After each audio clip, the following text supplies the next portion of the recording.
Hey guys, welcome back to Wire to Earn. Today we're going to be talking about what makes automation work in an industrial environment and how this simple process of thought is going to help you whenever it comes to troubleshooting complicated automated equipment. So, what you need to know is everything in the industrial automation environment is requests and permissions, and that's basically the simplest way to look at it. So, an operator, we call them op right here. An operator is trying to make a cylinder lift a box.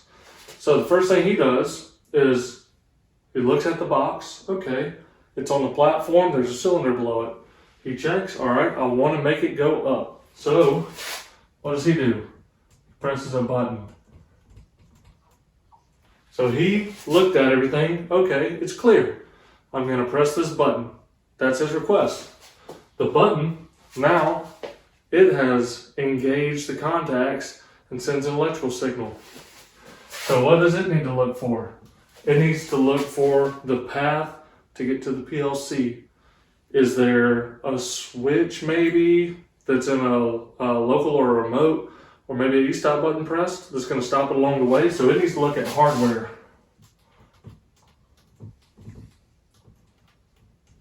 So the operator checks, then the button, he checks, he sends a request to all the hardware. If all the hardware is good and it gives it its permissive, then the signal makes its way to the PLC. All right, now the PLC gets the signal and says, hey, the operator has requested to lift that cylinder. So it looks through its permissives. So it may look for, is there anything in the way when we lift it? Is there something above it that I'm sensing? Or is the safety gates in the area, are they closed? So it looks through other types of sensors in the field and looks through stuff like, are the hydraulics on? Does it look like all the valves are shut? So it does a variety of permissives. So it goes through a whole huge checklist of permissives. I'm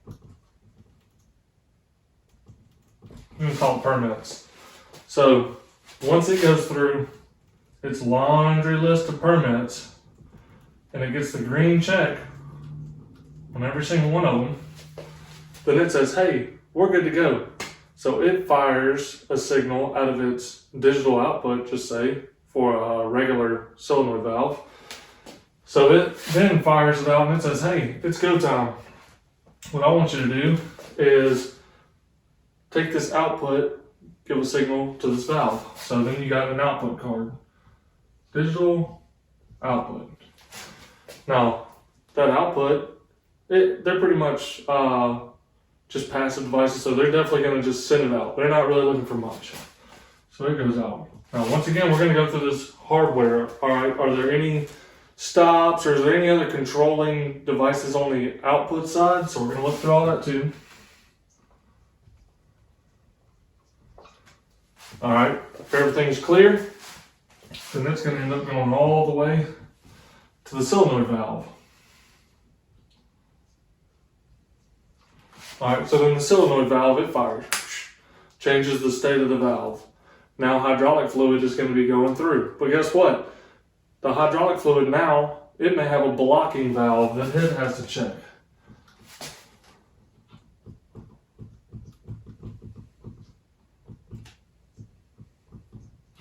If the blocking valve is in the correct state because all of its permissives are good, then finally, you get the cylinder lift. So,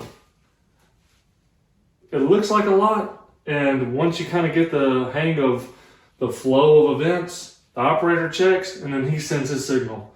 The button sends its signal to the hardware. All the field hardware, then makes it into the PLC. The PLC checks its laundry list of permits. Once all that's good, it says, all right, digital output, you fire. Goes through field hardware again, then to a solenoid valve, then all the electrical parts done. Now it's time for the hydraulic. Does the hydraulic have another blocking valve? Is there a valve closed? Does an operator need to press it? You know, then it goes through that kind of stuff. And if everything checks out, the cylinder lifts.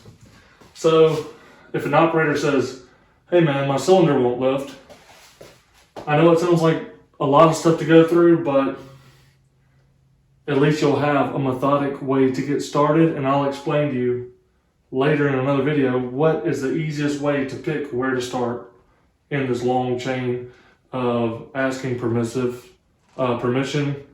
once you send your request.